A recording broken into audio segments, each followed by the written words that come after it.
আজকে আবার বাড়ির কর্তামশাই বেশ আনন্দ করে শাকসবজি তুলতে চলে এসেছে। দেখো বন্ধুরা কত সুন্দর শাকসবজি ওঠাচ্ছে, কত আনন্দ বলো। এই যে এখানে যে বীজগুলো পেকে গেছে না, এগুলো একটু নামিয়ে এখানে রাখো, আমি আবার বসিয়ে দেবো, তাহলে কিন্তু আবার নতুন করে গাছ হয়ে যাবে। দেখো ওঠানোর মানে অভাবে কত সুন্দর একদম পেকে বীজ কাছেই হয়ে রয়েছে। টাইম পাচ্ছি না, বিকালে প্রতিদিন কেউ না কেউ আসছে, তাই এই যে দেখো দুজন মিলে আজকে শখের ছাদ বাগান থেকে শাকসবজি ওঠাতে চলে আসলাম। আর আজকে আর একটা জিনিস ওঠাবো, সেটা তো অবশ্যই দেখতে থাকো, সেটা তোমাদের সামনে শেয়ার করব। ওই পাশে গাছটা কিন্তু অনেক হয়েছে, ওইখান দিয়ে দেখো। হ্যাঁ ওই উঠিয়ে ফেলো, ওই যে দেখো কই সামনে শসাটা, ওখানেও হয়েছে নাকি? দাঁড়াও, যদি হয় তাহলে বীজ রেখে দাও, অনেক বড় হয়েছে, আমি খেয়ালই করিনি।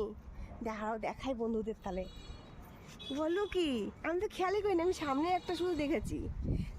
দেখো এর নাম হচ্ছে শখের ছাদ বাগান। আসলেই এই যে আমি তো এটা দেখতে পেয়েছি, আবার কোথায় হচ্ছে? ও বাবা, তাই তো, অনেক বড় হয়েছে ওটাও। এই কত হচ্ছে, ওটা বীজ হোক জানো, জাতটা ভালো, ও পড়ে যাবে। এই দেখো উচ্ছে, এই দেখো উচ্ছে, এই যে উচ্ছে কত সুন্দর। দেখো এই গাছটায় কিন্তু অনেক আছে, ওই দেখো সামনে এগুলো পেকেছে। হ্যাঁ ওগুলো ওঠাও। দেখো বন্ধুরা আজকে দুজন মিলে কিন্তু শাকসবজি ওঠাতে এসেছি। ওই দেখো ওই গাছে দেখো কত আছে, ওই গাছে অনেক আছে, নিচের গাছেও আছে উচ্ছে। এই দেখো, তুমি তো দেখতে পেলে না, এখানে তো কত উচ্ছে রয়েছে। বোঝা যাচ্ছে না বলো, কিন্তু তুলতে কেমন লাগছে একটু বন্ধুদের বলে দাও। হ্যাঁ একটু বন্ধুদের বলে দাও কত ভালো লাগছে বলো, মানে আনন্দটাই আলাদা হয় বলো। এ দেখো এখানেও অনেক হয়েছে, ভীষণ আনন্দ।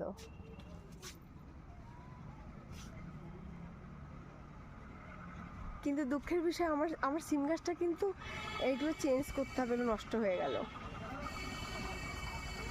কি সুন্দর করে আনন্দ করে আজকে শাক তুলতে চলে এসছে, সবজি উঠাতে চলে এসছে।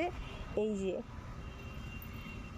আর নিচের গাছে তো আরো আছে, নিচের গাছ থেকে উঠাবো।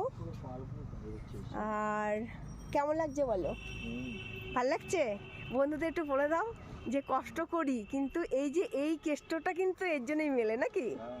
এই তার মধ্যে কলমি শাক আর উচ্ছে ভাজা, ভীষণ কোনো সবজি, তাও আবার বলো যে এরম মানে বিষমুক্ত, মানে কোনো বিষ নেই, কিচ্ছু নেই, ফ্রেশ, মানে একটা শাকসবজি মানে গায়ে কোনো বিষ নেই। ঠিক আছে বন্ধুরা, নেক্সট ভিডিও দেখতে থাকো, আবার যাচ্ছে কলমি শাক ওঠাতে।